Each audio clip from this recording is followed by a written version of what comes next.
A Solar Eclipse by Ella Wheeler Wilcox.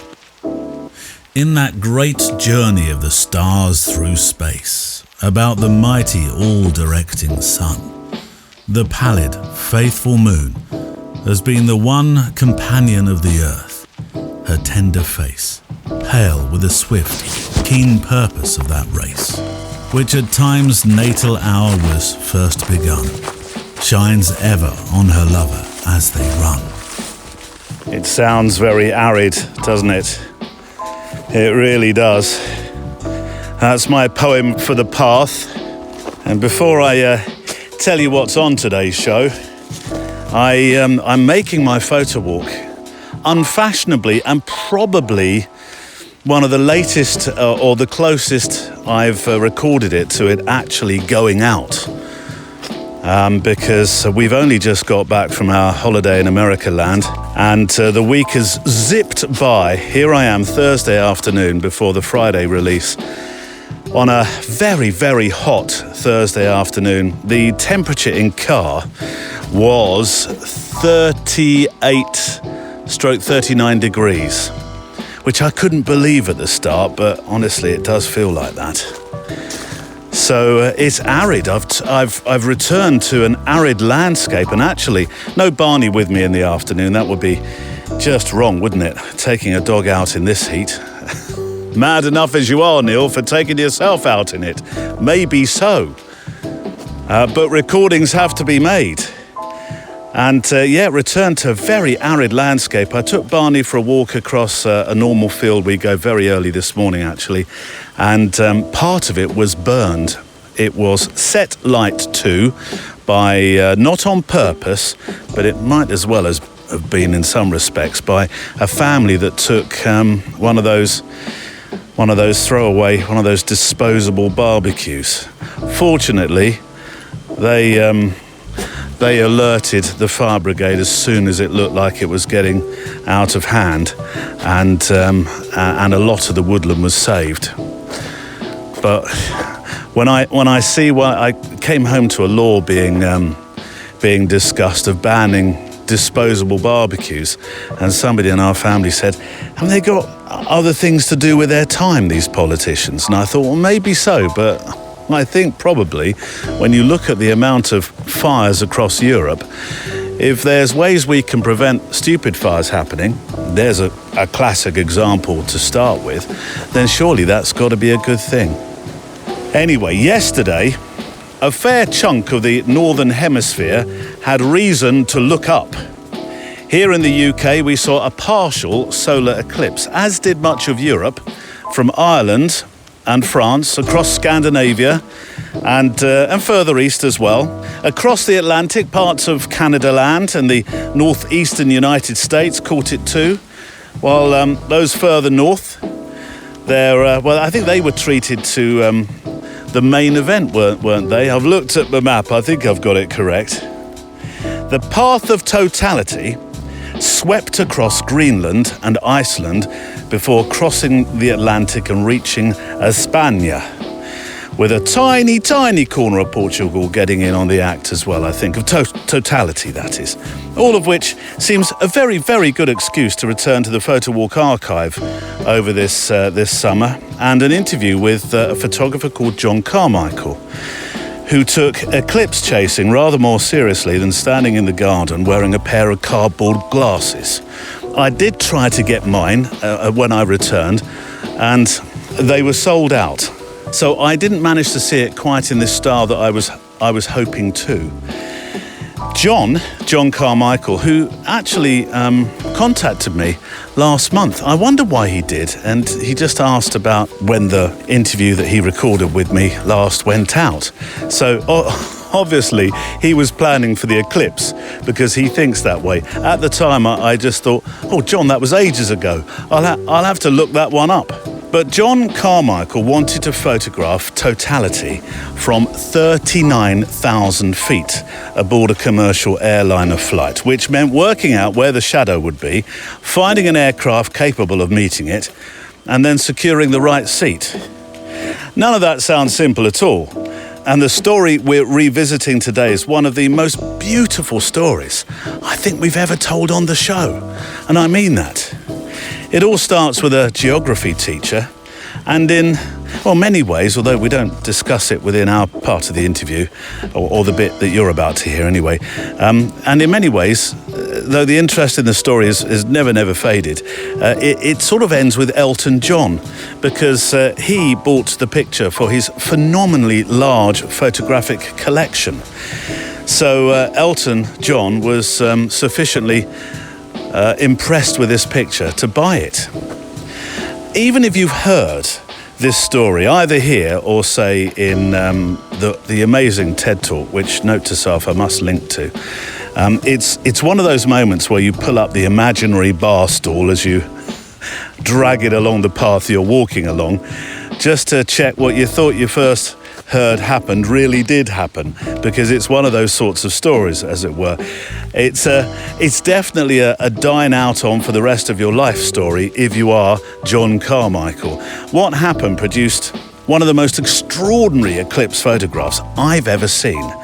And it's a story involving planning, a lot of persuasion, a fair amount of anxiety, a good degree of fortune, and being in precisely the right place several miles above the earth and having the captain's ear, as it were.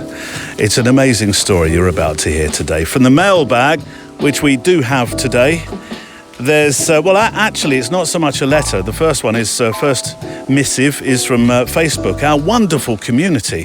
A story from Pascal Bernandon in a moment called Shared Loneliness. We are kicking off a new feature too called Moments today. Now, I've mooted this before, I know, but today it officially starts. And it begins with the voice of next week's guest, travel photographer Ewan Bell.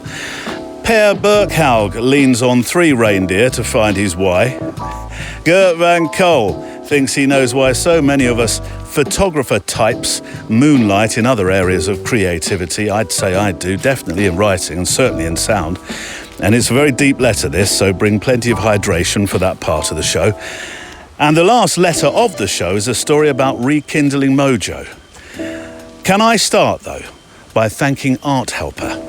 My sincere thanks to those who help keep this show on the path each week, including our friends at arthelper.com. Have you ever wondered what it might be like to actually sell some of the amazing pictures you make?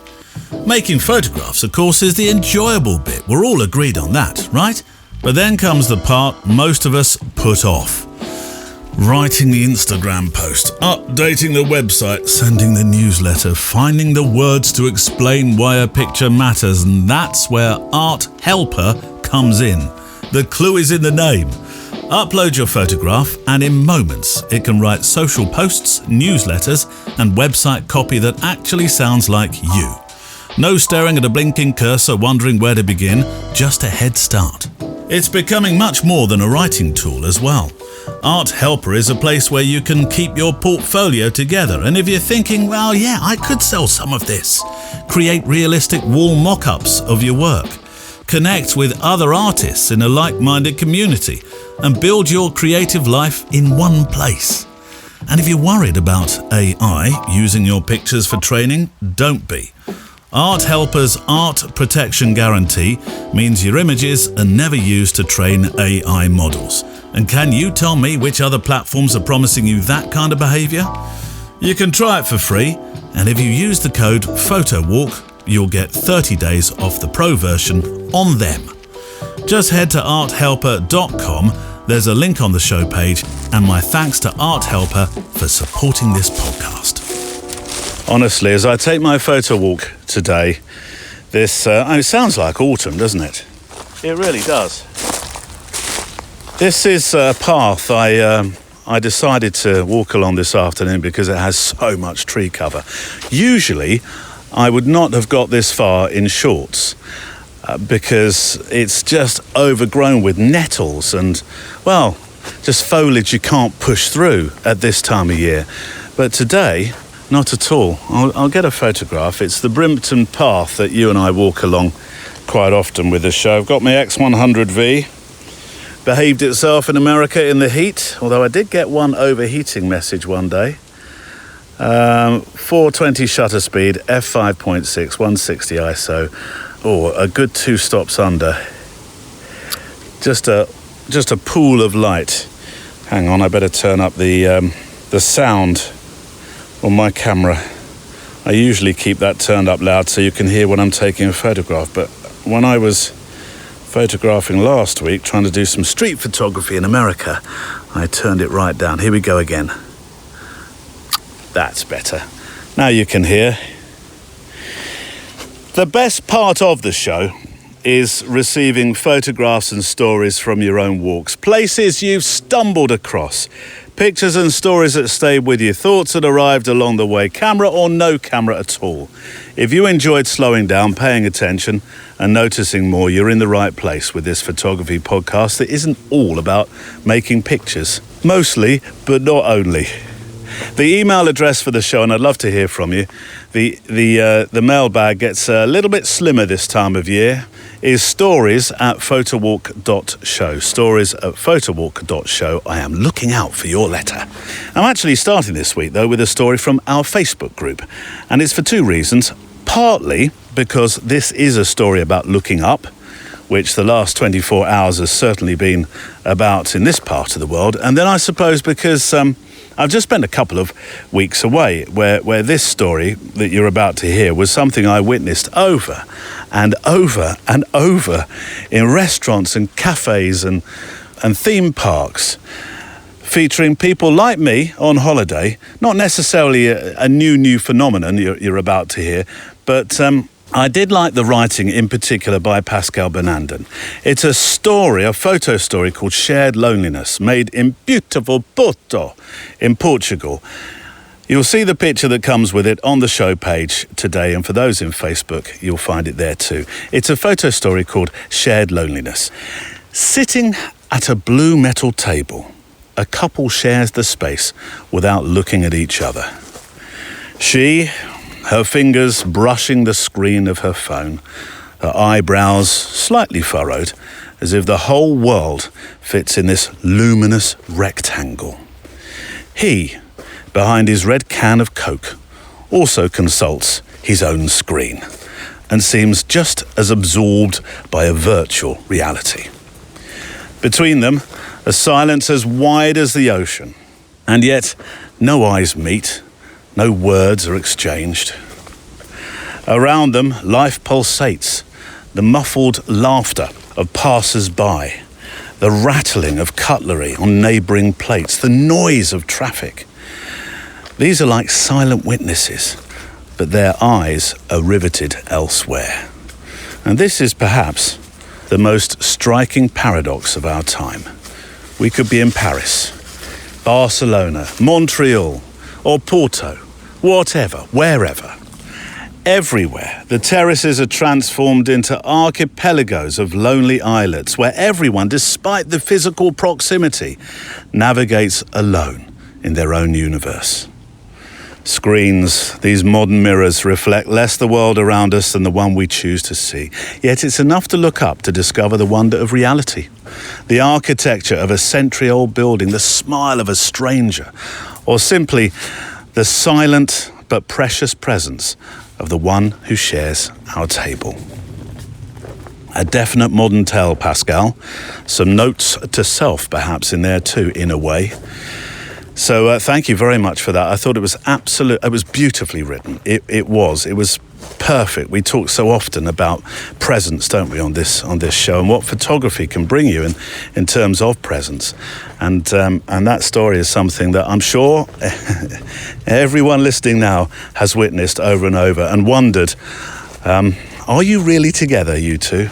And we've done it ourselves if we were being utterly honest about this.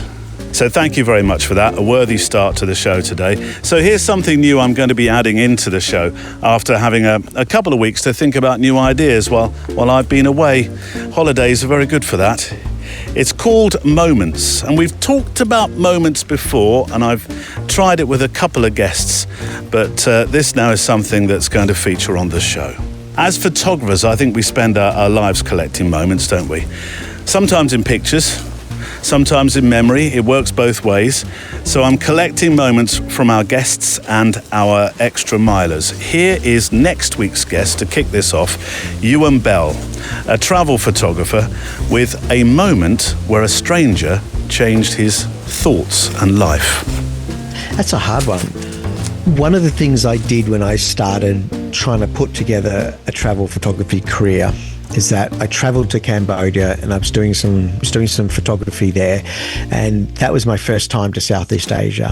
And it occurred to me that the people I was meeting in Cambodia had so little and were willing to give so much, right? Like they would make you a cup of tea. They would share whatever they had, and yet these are some of the poorest people I had ever met. And it's that generosity that made me feel that I was on the wrong path with my own life, because I was lacking that. I was always thinking in terms of what do I need, what's good for me, what is going to get me to the next whatever. And then you go to Cambodia and some lady who owns 2 pigs, that's her entire wealth, is just 2 pigs, and she wants to make you lunch and doesn't want to be paid. I'm like, no, that's just not right. This is just not right. And that's when I understood what generosity was, is when you have so little to give and you just share it anyway.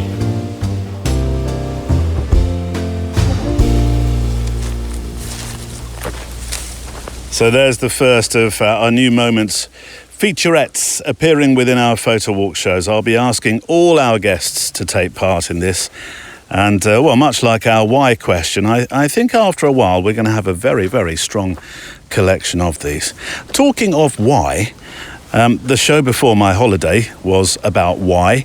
We featured this question and we heard from some guests from the past and also from your letters. You kindly responded and you did it very well, thank you, in number. I did moot I might have a second part, and I still might, but in the meantime I've decided to feed the why letters that I received into the show as standalone letters too. And this photography why is from our friend Per Burkhaug, which comes with a picture which will be on the show page. Hi Neil, hope you're well and had a good time off in America land. I did, thank you very much for asking.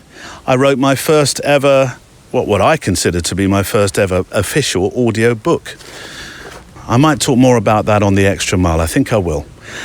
I know I'm late to the party here, says Per, trying to answer the why question. I've already heard your first instalment on the podcast with answers to the question, which is part of the reason why it's taken some time for me to send in a response. I mean, other photographers appear to have thought this through, haven't they? But I needed some time to think, not least to eliminate some possible whys.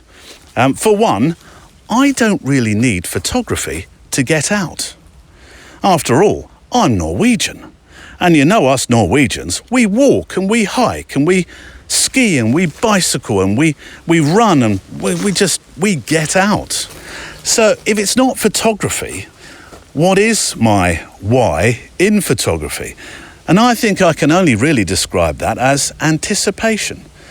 And not about documenting what I see, it's more that I have anticipation of what a photograph might become.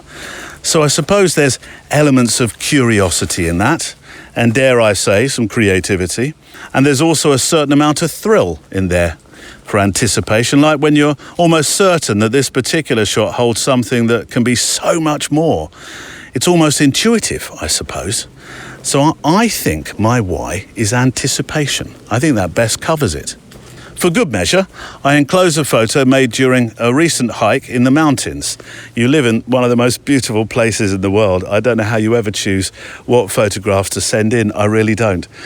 It's like a candy box of opportunity, a candy box of anticipation. I was out during this hike and I came across a herd of reindeer and took the time to get my telelens out and put it to good use. They were, as you can see, a curious bunch. And shortly after the shot, they decided it was far safer to put some distance between us. Per, I love the shot. I really do. It looks like you sort of surprised them. They're leaning in unison, like that. Well, I describe it as a kind of living meme. There's a certain And you will have to see this on the show page today on the website photowalk.show, but there's a certain humour about them, I think. Thank you for that. Perfect why, I say. Right, part one of a fabulous story, Chasing the Eclipse. Now, this is an archive recording, so if you hear parts and you think, oh, that refers to another timestamp, then that'll be the reason why.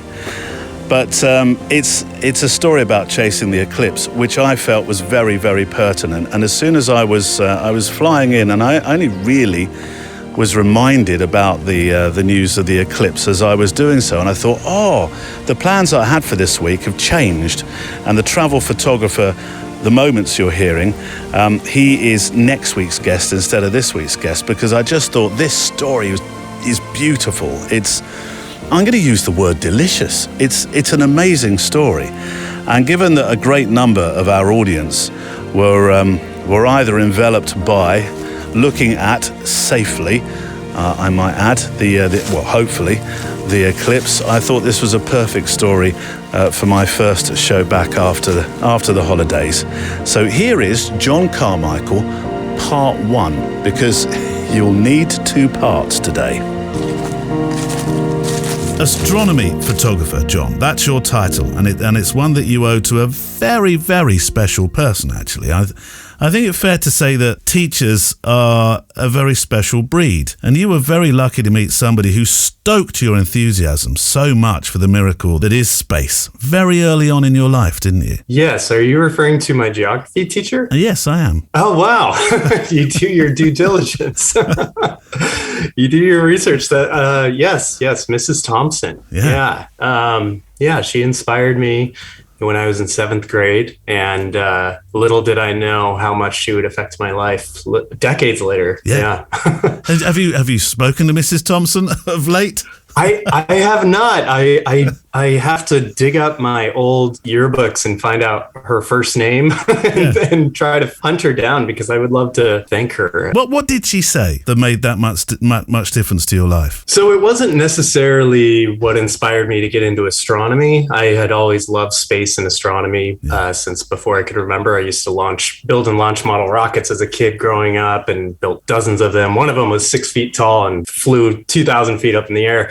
But she is the one that taught me what a total solar eclipse was. Yeah. And she turned out all of the lights in the classroom. She got out a globe. She had one of the students hold a flashlight across the room representing the sun, and she got out a baseball representing the moon, and started orbiting the baseball around the globe, showing us what the moon's phases are. Here's a quarter moon and a new moon and a full moon. She said, every once in a while, though, the moon will perfectly align in between the sun and the earth, creating what's called a total solar eclipse. And it's very rare, but if you're lucky enough and in the right place at the right time, you can be inside that moon's shadow. And from Earth, you would see the entire sky in the middle of the daytime suddenly turn completely dark, like it's midnight, within seconds. And she showed us photos and everything of it. And I was so shocked that I had never heard of this before. I'm like, what? This exists?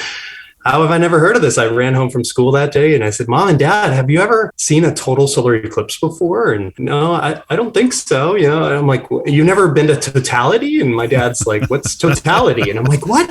How could you live your whole life never seeing one of these? And so since that day, I was determined. I'm like, I'm not going to be one of those adults that's never seen one of these. And so, I knew of the Great American Eclipse, which it started being called coming up. Well, it wasn't coming up. It was 2 decades away, but I knew of it August 21st, 2017 for many, many years since then. And little did I know I would eventually become a photographer. And then I would end up documenting this eclipse that I was, thinking for many years. What do I do? Where do I go for this once in a lifetime moment? Because this was the first total solar eclipse that swept across the US in 99 years. Yeah, I was going to say, the reason your mother and father would not have seen it is it's a once every almost 100-year thing, isn't it? So. Yeah, especially in a specific spot. That's very rare. And so you really have to go out of your way and travel, most likely internationally, to see one in your lifetime. So yeah, it is a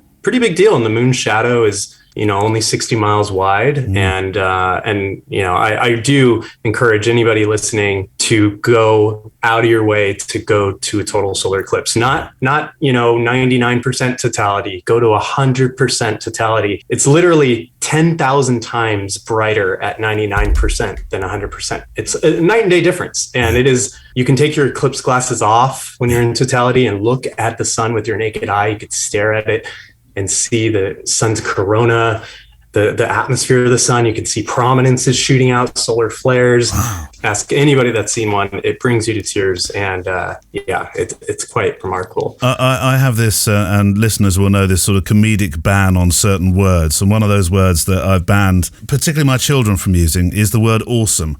But because it's such an overused word for describing blueberry muffins on Instagram. Blueberry muffins may not be awesome, but a totality moment isn't it? That is what the word awesome is supposed to mean, right? Yes. It is truly awesome. It is. You were completely awestruck by it. Yeah. And what's so great about it is it's so uniting. It's so, when this happened in 2017, our country was quite divided and still is. It's very polarized right now. And this moment in time was, for one day, everybody just paused. And every news network you can think of, ABC, NBC, CBS, Fox News, literally everyone was covering this positive, uniting story. And everybody tens of millions of people came together and looked up. And everybody, for a brief moment in time, became an astronomer, is kind of how I like to think of it. Well, that's what astronomy does. I've heard you say that. You believe there's an astronomer in every single one of us. Made harder, you did comment, by the fact that the world is so different now, that light pollution makes it difficult to actually experience the stars in the way that once we did. Yeah, I mean, you think about our ancestors. For thousands of generations, our ancestors would look up at the stars and wonder, what is this? Who are we? What are we? Why are we here? I mean, they were obsessed over this. Light pollution is a new issue. We're the first real generations to not see that amazing Milky Way galaxy every single night of our lives. You really have to go out of your way to actually see the Milky Way. You have to be, if you're in the northern hemisphere like you and I are, you can only really see the center of the Milky Way in the summer. And you can only see it when there's no moon out. There has to be clear skies. Even the humidity takes a role. To be in that club of photographers who made one of history's most amazing photos, close quote, is not a bad place to be, is it? I mean, let's talk about that moment and that picture. How you captured this photograph of a total solar eclipse. It's a very celebrated picture for very good reason. All of the quotes and things that people have said about it, I don't want to say I don't believe that, but it's like the imposter syndrome, which I know you've talked about in some of your other episodes. And I've become a huge fan of your podcast, by the way. I've learned a lot about other photographers. And anyway, I just wanted to we're a small podcast star in a big podcast universe.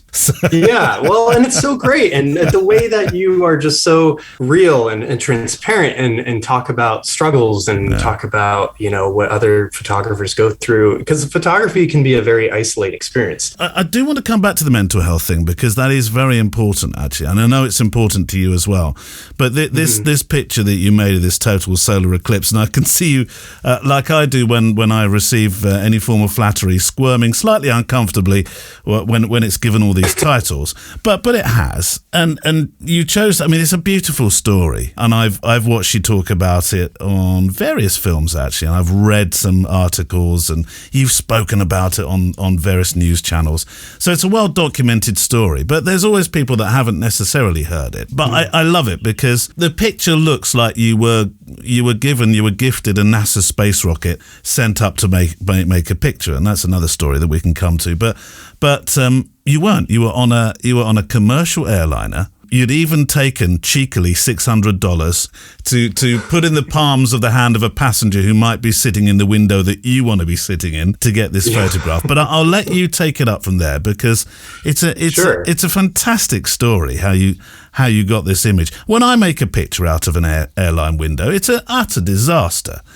But you have turned it into a work of art, Jon. Thank you. Most of my photos out of airplane windows are a disaster as well.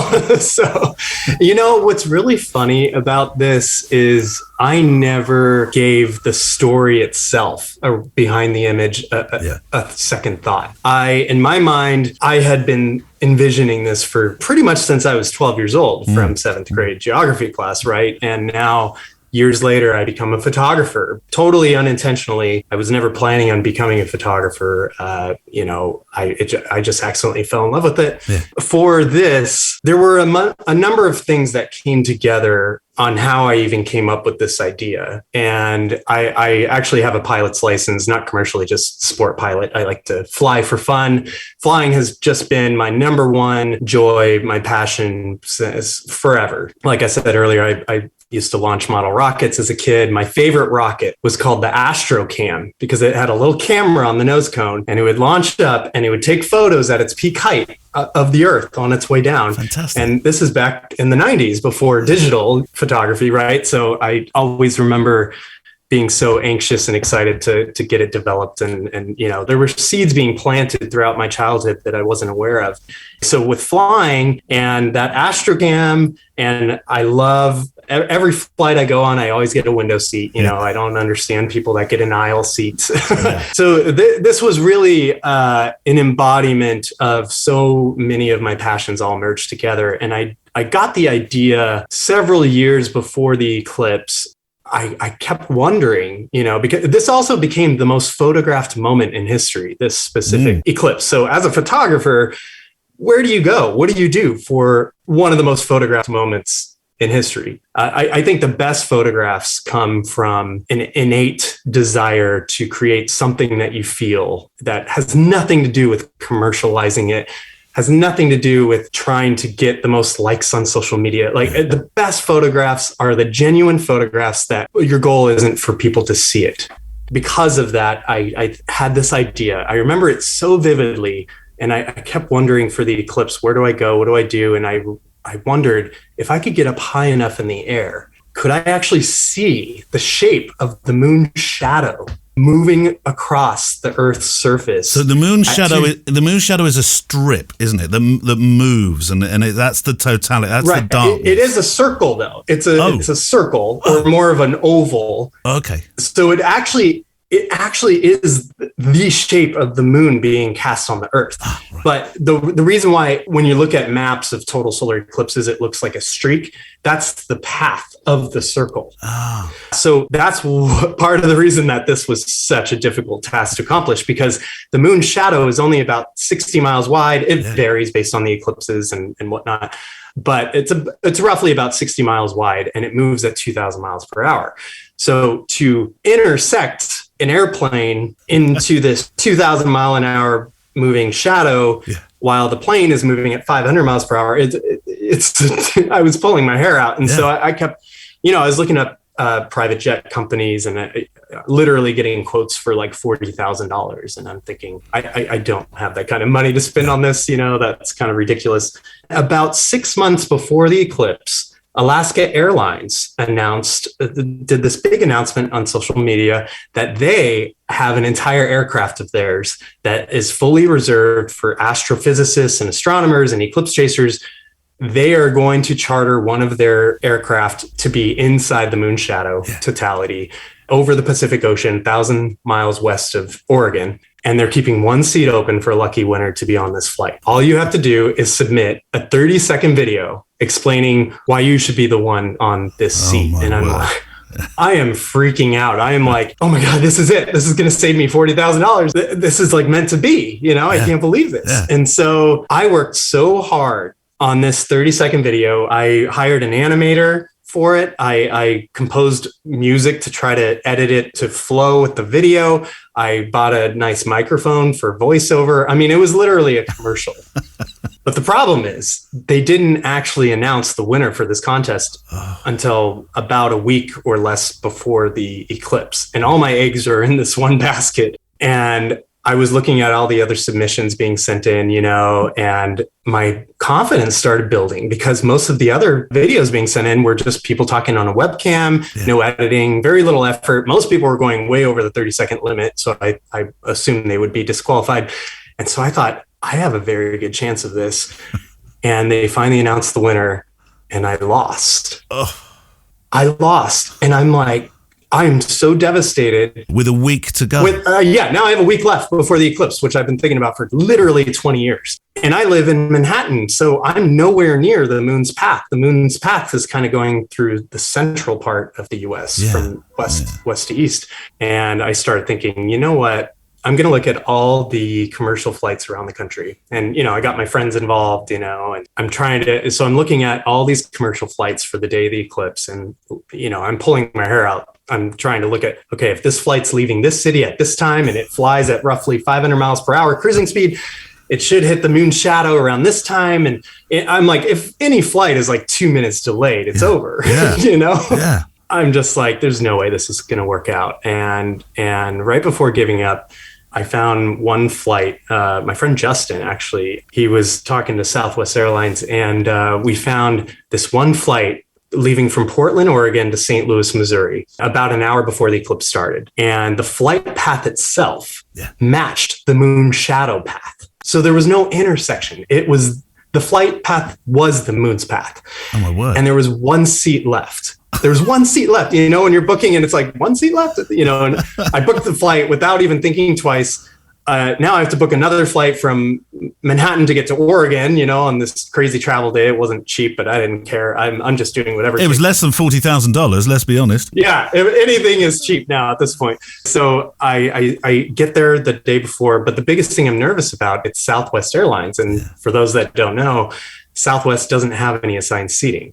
You know, you line up based on your group and all that. And it's just every man for himself. So no wonder you were bringing your $600 then. That was what that was for. That's exactly, right. I got Group C, and I'm like, I'm going to be the last one on the plane. I'm not even going to get a window seat, let alone a window that's up front so that the wing isn't in the way of the shot. You know, it's like all these factors, you know, So that's when, you know, I got all this cash out and I get to the airport and, you know, the business, there's no first class on Southwest either. So they do have like a business select, but those were sold out as well. So I'm trying to convince this check-in agent, please, can I get pre-boarding? And it didn't work out. So I get to the gate and I don't know what the odds of this happening are, but that Alaska Airlines flight, that big contest I wanted to win so badly, happened to be leaving out of the same city, out of the same airport, out of the gate right next to mine. And they're having this huge eclipse party. Literally, there's a red carpet event. There's a step and repeat. There's these famous astrophysicists there. And I turn around and I look at my gate and it says that our flight is 25 minutes delayed. I'm like, you have got to be kidding me. After all of this. Of all flights, you know, to be delayed. And so now I'm pacing back and forth. Now I'm trying to mingle and rub elbows with all these Alaska Airlines people to see if there's an empty seat. I'll pay whatever, you know, to get on it. But no, it was full. So they're all celebrating getting on their plane.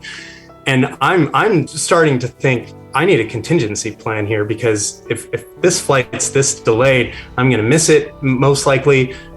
Maybe I should leave the airport, get in an Uber and drive south. I'm literally 10 miles away from Totality in Oregon.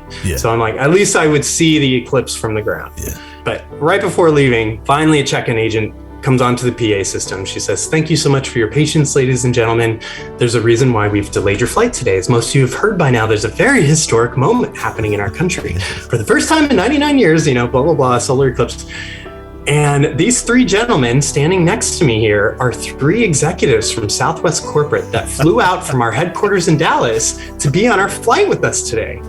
And they brought eclipse glasses with them. And guess what? All the drinks on today's flight are going to be free. They're all solar eclipse themed drinks. So a Bloody Mary is now going to be called a solar flare, you know. And they're all free in the flight, so we want you to have a great time. And the best part of all is that we actually deliberately delayed our flight so that we will be right inside the moon shadow, Brilliant. which is called totality. And I'm like, oh, thank God. Jon returns for part 2 of this wonderful story soon.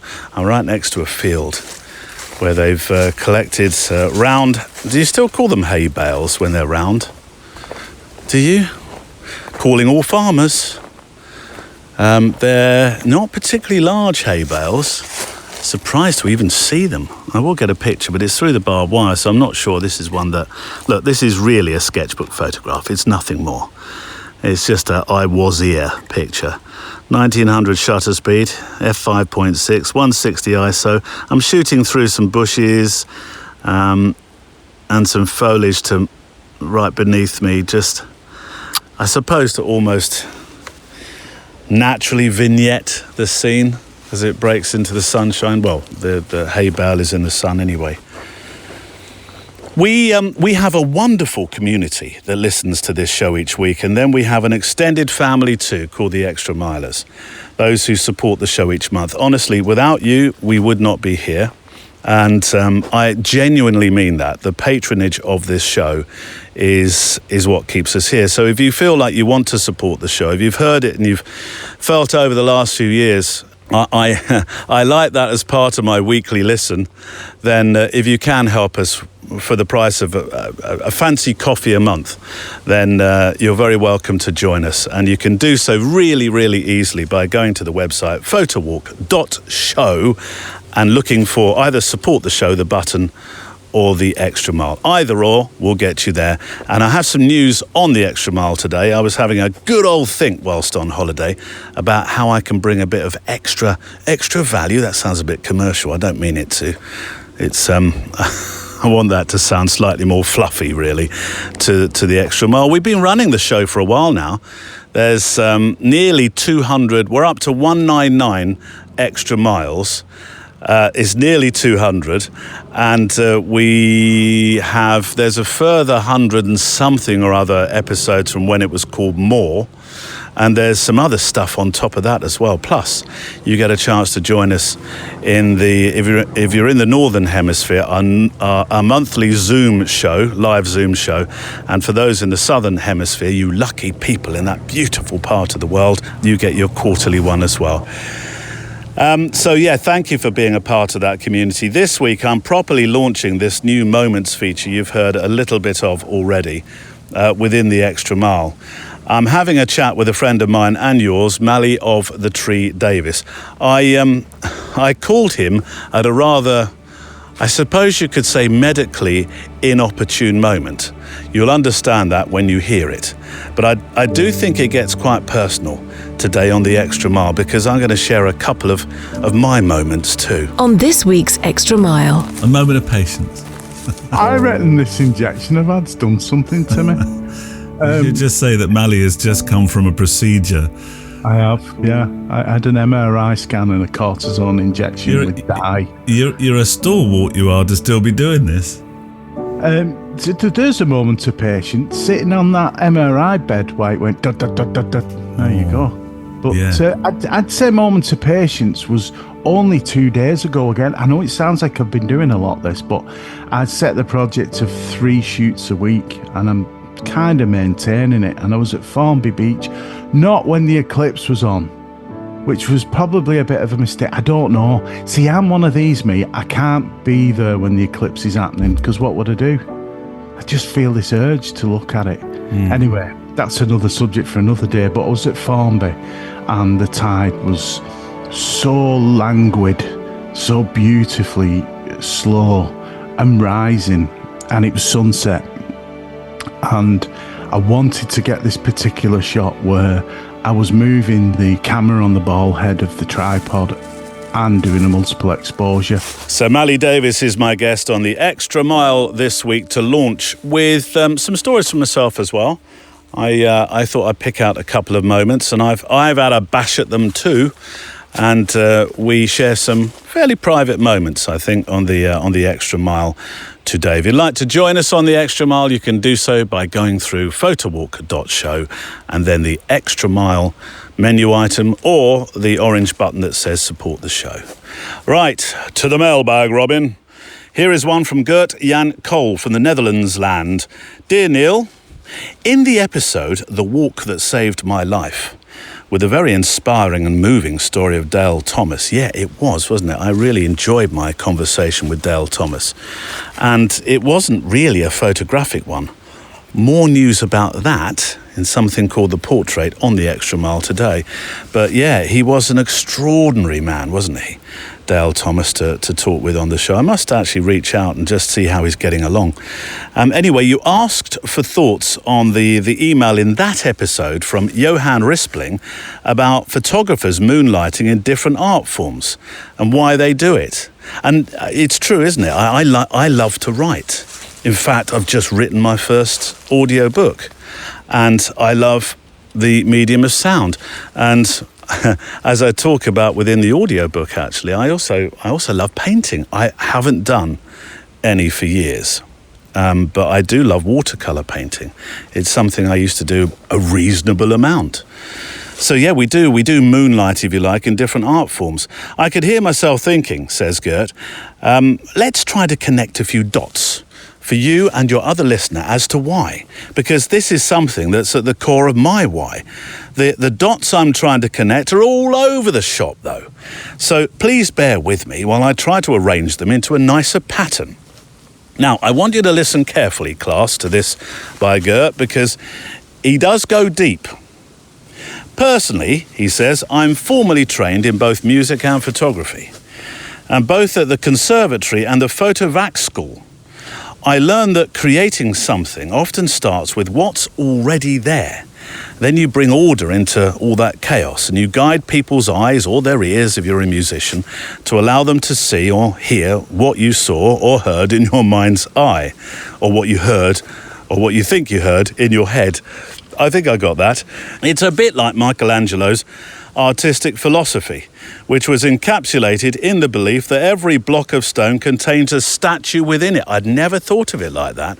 Could Michelangelo, look at a stone and think, yeah, there's a statue in there just waiting to break out. That's a lovely way to look at it.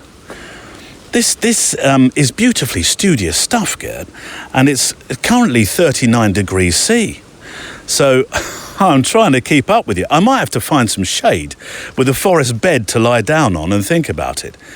But this is how, says Gert, the book of Genesis, at the very beginning of the Bible, describes the role of the Spirit of the Creator. Careful now. Hovering over the dark waters and creating order out of chaos, separating land from sea and light from darkness, if that's your belief structure, of course. There's a direct link with our creative process via the word inspiration. Being inspired literally means breathed in by the Spirit. And while for most Westerners, the Latin word spirit is closely associated with the mind, the original Hebrew word, ruach, refers to both spirit and soul. Every day is a school day, it seems. And it's the soul in a work of art that connects your soul when you're touched by it. I see where you're going. Now, before we start to hover above the matter in a state of enlightenment, I thought I was there. Let's get down to earth and look at the conceptual tools we use to bring order into chaos. I'm going to lazily quote from the About page on my website, where I wrote, according to Dr. Edith Eger, the opposite of depression is expression. My main means of expression is creating art, musically or photographically, says Gert. Using skill and imagination, I strive to compose something beautiful and meaningful, working with either melody, harmony, and rhythm, or their visual counterparts, lines or shapes and patterns. And this process becomes even better if people can connect with each other and join forces.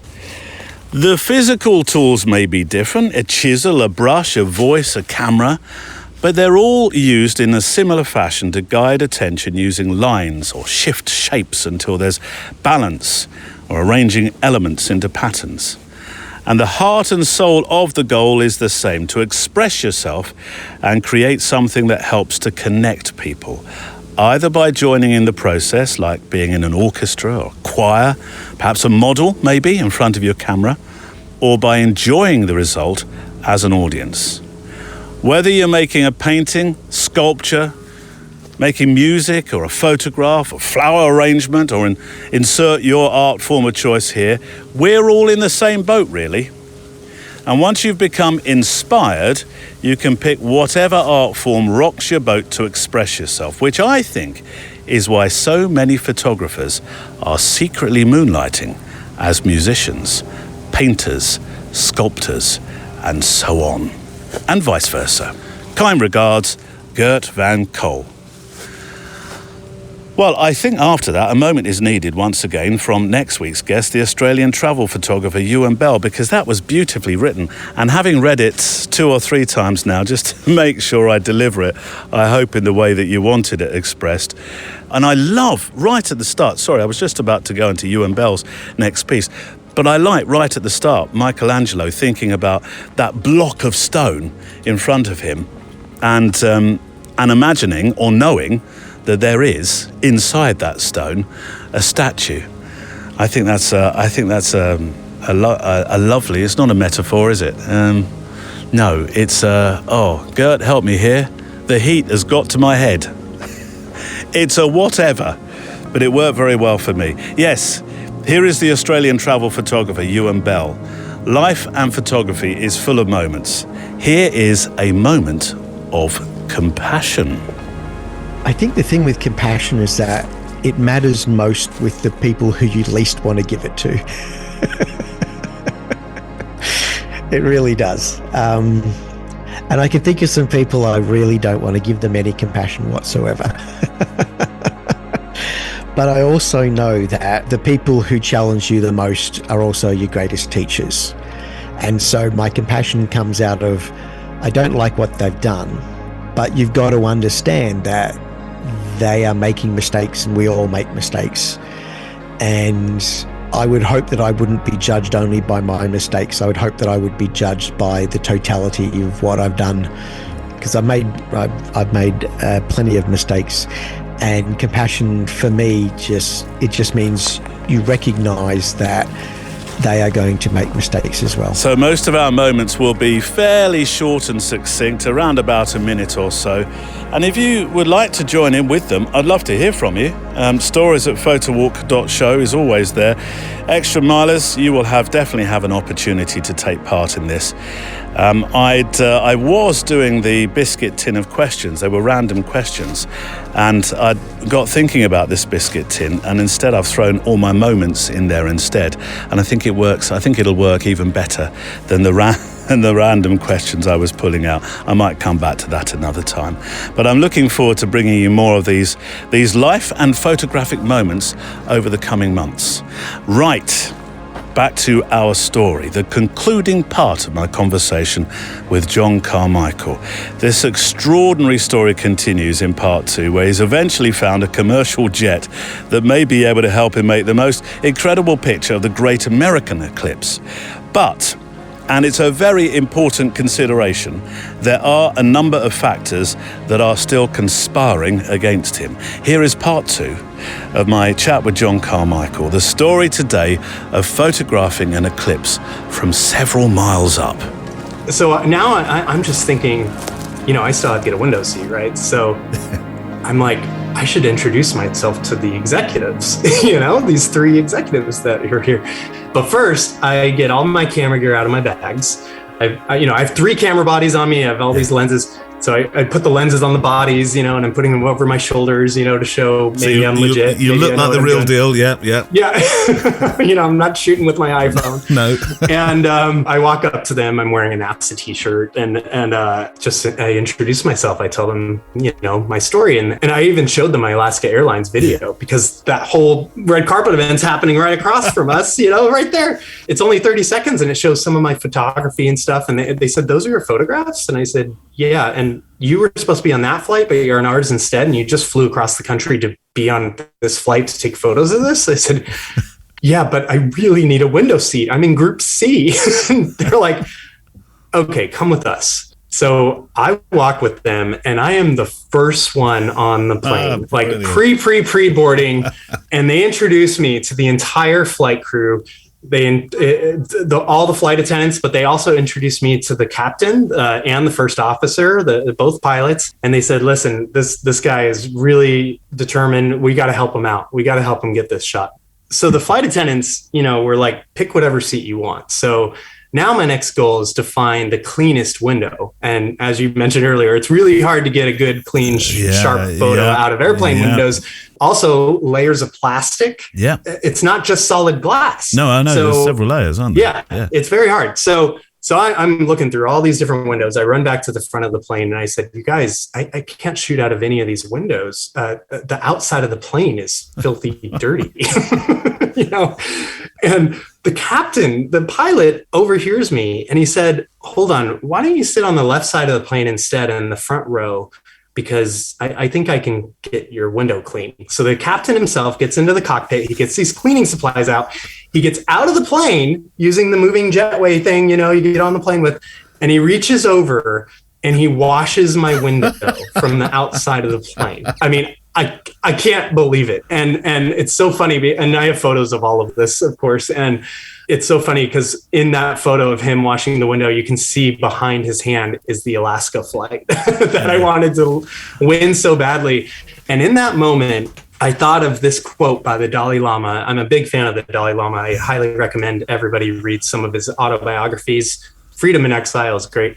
And he said, remember that sometimes not getting what you want can be a wonderful stroke of luck. Here I was. Yeah. It's good, right? It's good because here I was for 6 months, so determined to get on this flight. And I worked so hard for this.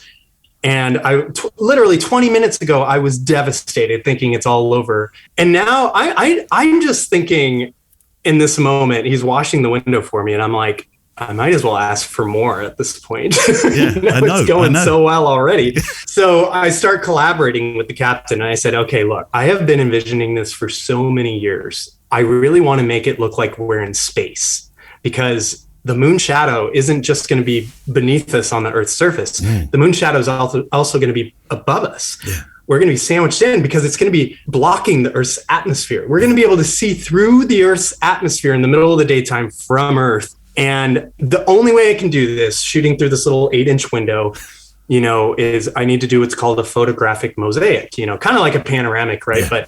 But like many, many rows and columns of photos. Is there any way you could maybe turn the plane around in the moon shadow? So you're asking him to change his course? I'm literally, yes. And I know how ridiculous John, that is. You're a pilot, John. You know what flight plans are, don't you? Exactly. And so I apologized to him right there. I said, I know this is so absurd to even ask. And he said, yes, it is absurd. I would literally have to get approval by the FAA to do this. And let's just say, don't get your hopes up. But considering this is such a historic day, everybody's so excited. We got some executives on board. I will ask them. And by the way, I found out later because he and I became friends later. He wasn't even supposed to be the pilot on this flight. The pilot called in sick and he was just the fill-in. I mean, oh man, every little detail, if one thing would have changed, it's like the domino effect. If you take one little tile, if you remove one tile, it doesn't work. So the pilot, we climb up, we go to 35,000 feet and we're about 5 or 10 minutes from totality, and the moon is getting closer and closer in. The sun is now looking like it's a crescent moon. And, everybody's kind of getting excited. The sky is getting a little bit darker. It was very cool.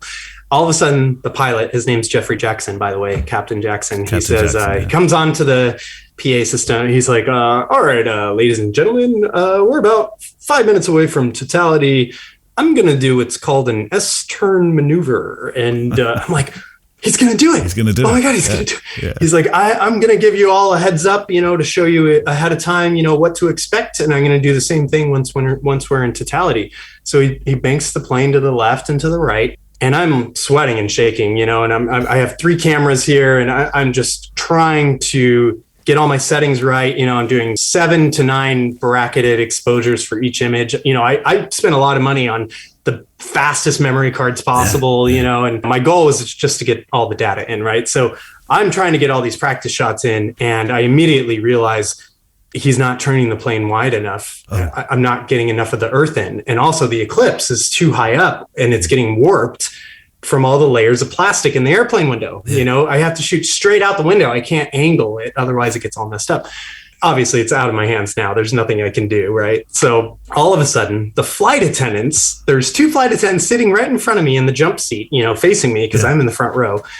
They get a call from the captain and she says, John, the captain wants to know, how was that turn? I was like, are you kidding me? This literally is my own private chartered jet now. I said, well, since he's asking, it wasn't good enough.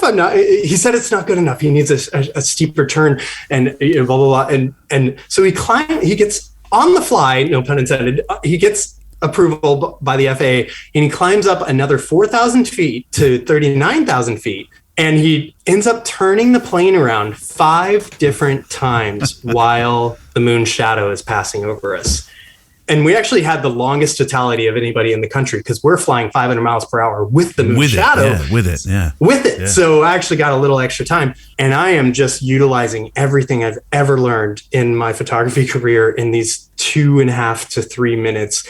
And so we're on one of the last turns and I still haven't gotten a good enough shot of the eclipse itself, which is kind of an important puzzle piece of the whole puzzle, right? And so all of a sudden, this is one of the details that I normally don't share, but so special to me. One of the flight attendants, they're both looking through their door window. The small window, the really small one. The small one on the door, I think it's the cross check or whatever. That's it. So that on this particular plane, that's angled up higher than the passenger windows and it curves up a little bit. So it's actually angled up higher. Yeah. Also, there's no layers of plastic in that window. All of a sudden they say, oh my gosh, John, the eclipse is right in the center of our window here. Come here. I get up and I look through this little cross-check window, which is not very large. It's like the size of my telephoto lens. Yeah. I look at the eclipse, and this is my first time seeing a total solar eclipse with my naked eye. Yeah. The whole time before this, I was obsessing in my camera, right? And all of a sudden I see it with my own naked eye, and it was perfectly centered in this window. I literally almost forgot to take the photo because I was truly awestruck. Yeah. It was, in all sense of the word, awesome. We were allowed that. Yes, I can use the word awesome for that. It was truly awesome. And I'm like, I got to take a photo, obviously. So I go, I take my 7 bracketed shots. And it literally, as soon as I take the photo, the eclipse is over. I didn't realize until later, I got the diamond ring moment, which is the last sliver of sunlight shining through the canyon walls of the moon's surface. And it looks like a diamond ring because the whole eclipse is still there. It's solid, but there's like one little bright spot illuminating through the moon's canyons. And I caught that. And as soon as I took that photo, it was the last photo I took, the plane levels off, the eclipse is out of view, and all of a sudden it's broad daylight. And everybody's applauding. I get back to my seat and I'm just shaking. I'm looking at all of my shots on all 3 cameras. I'm zooming in and out, making sure I have all the sharpness and exposures right. And I'm just piecing it all together. Yeah. And do I have all the data is all I cared about. And I'm piecing it all together and I'm like, oh my God, I got it. I got it. I don't know how the hell I'm going to put this all together, but I got it. And I lean back and I'm like, I'll have a solar flare, please. And I finally drink and relax for the rest of the flight. But I ended up spending an entire year putting together all these images. And it was right here in my apartment. It's amazing. It's a truly incredible picture. Thank you. Somebody called this picture the ladder to space, didn't they? Oh, Carter Emmert. Oh, he is such a wonderful human. Yes, he is the director of astrovisualization at the American Museum of Natural History here in New York City at the Hayden Planetarium. So, he works right under Neil deGrasse Tyson, and I was working with him quite a bit because the whole year I'm working on this image, I'm thinking, what do I do with this? Yeah. I'm not a very good business person. I'm a terrible businessman. I like to work on creative stuff, and I'm like, okay, I know I have something here and I want to protect it. I want to, how do I launch this? So anyway, through this crazy serendipitous event, a series of events that took place, I ended up meeting the director of the planetarium, and he and I immediately hit it off, and he called it the ladder to space. He said, in many ways, this is better than images we take from space, which is ridiculous to even say, let alone hear. But he made a good point. He said, this is at cruising altitude on a commercial airliner. We've all been at this altitude. Yeah. So you can appreciate the detail of the Earth's surface and relate to it, because this is us, this is where we are. But you can see how close we are to space. We're already in space. We're on spaceship Earth, right? He went on saying, it really illustrates the fragility of our planet and the atmosphere and, the thin blue line and things like that. It must have been a very emotional moment, the moment you thought, that's it, it's done. Yeah. I still to this day can't believe it, this actually ended up re-inspiring my own career, because prior to this eclipse photo, I was, in my mind, I was done with photography. And so this was like one of the first times in several years, maybe 2 years, in like 2 years that I even picked up my camera to work on a project, So the only reason why I had to do this photo is because I had been visualizing it my whole life since I was 12. So it's very rare in photography, as anybody would understand listening, to actually have an image in your mind of a photograph that you want to accomplish, and it not just to turn out the way that you envision, but even better than you envision, And my sincere thanks to Jon Carmichael. Not quite a why to end today's show, but a wonderful end to the story. Just a glorious story. As I said right at the start of today's show, it's an absolutely delicious story. It truly is. And I can imagine, Jon, you make probably the best dinner guest. You really do. We'll be ending the show today with a piece of music which is very pertinent, which goes with the story from Jon, called Moon by Space Doves. It's going to play us out in a moment after the famous, not so famous last letter of the show, because that's about it for this week. It's a tune to gather some thoughts over about what's been said today, and actually the last letter of the show refers to the eclectic musical nature of this show. First, before I do that last letter, my thanks to the people keeping this show vaguely under control and on its leash, perhaps. Neil Ford wrestles with the technical bits. Andrea Gilpin looks after our Instagram. Kelly Mitchell keeps Facebook on course. Kelvin Brown steers Flickr from the helm. And Michael Brennan curates our Spotify playlist, where you'll find the music from the show, including those tracks you heard 3 years ago that you think, oh, I need to hear that again. Where can I hear them? Well, they're on the Spotify playlist called Go Photo, and there's a link to that on the show page today. There's also, because I was listening to that while I was driving around in America Land, actually, in the Jeep Wrangler that I don't tell Car, because Car will be very, very jealous. It was a Jeep Wrangler, bright red one. Absolutely loved it. I did some photo adventures in that. Anyway, I was listening to some songs or the playlist as I was driving around. So yeah, thank you for all those that make this or help make this show what it is. Shall we do the last letter? I think we probably should. It's the last letter of the show. The last letter of the show. It's from Gavin Perry. Here's the last letter of the show this week. Hi, Neil.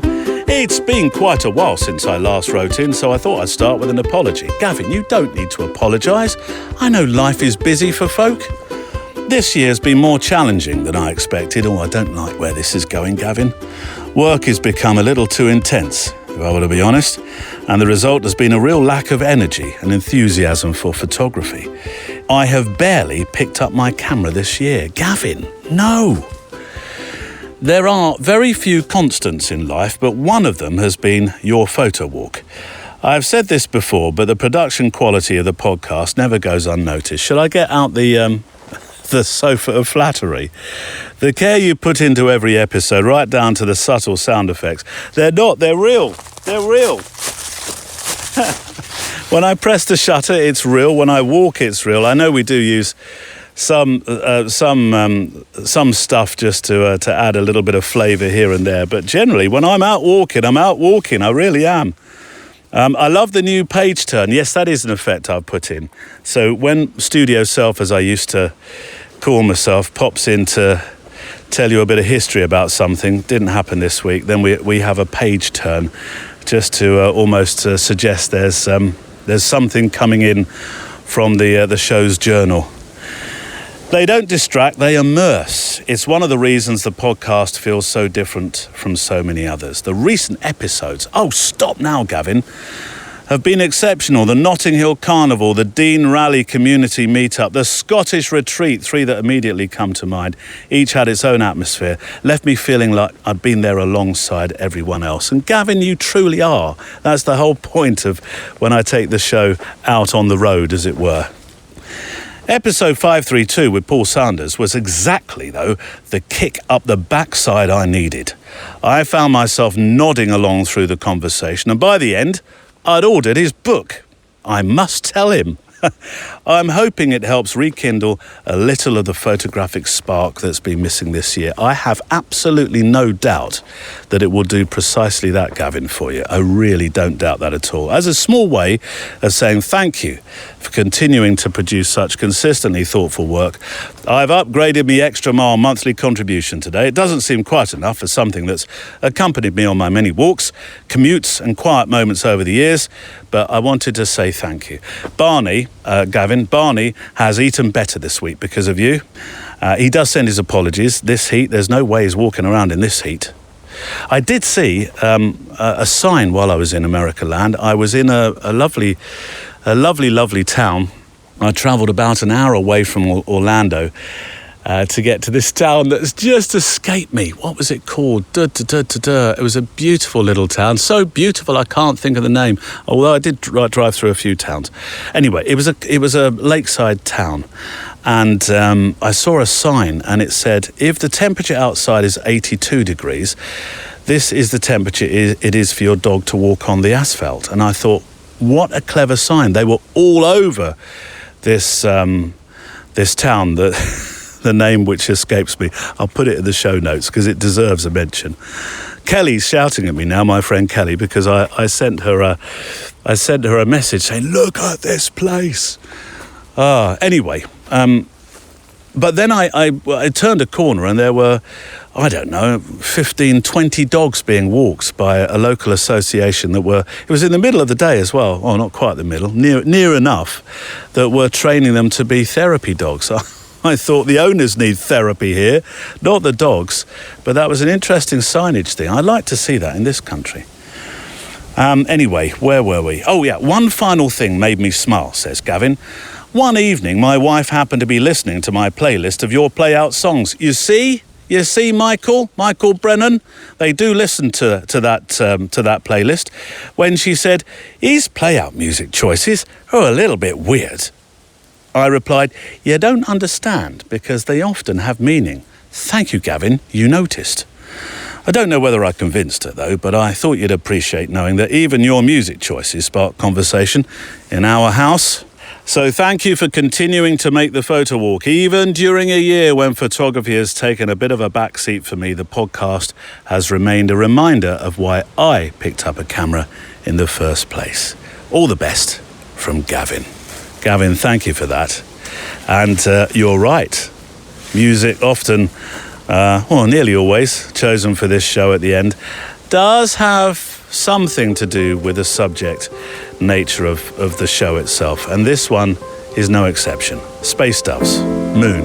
I'm flying to the moon with you tonight.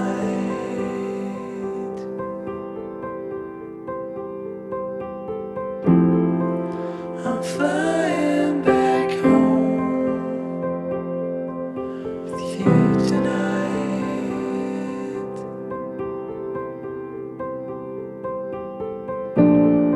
And it's so far away.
The Photowalk is a Loading Zone production.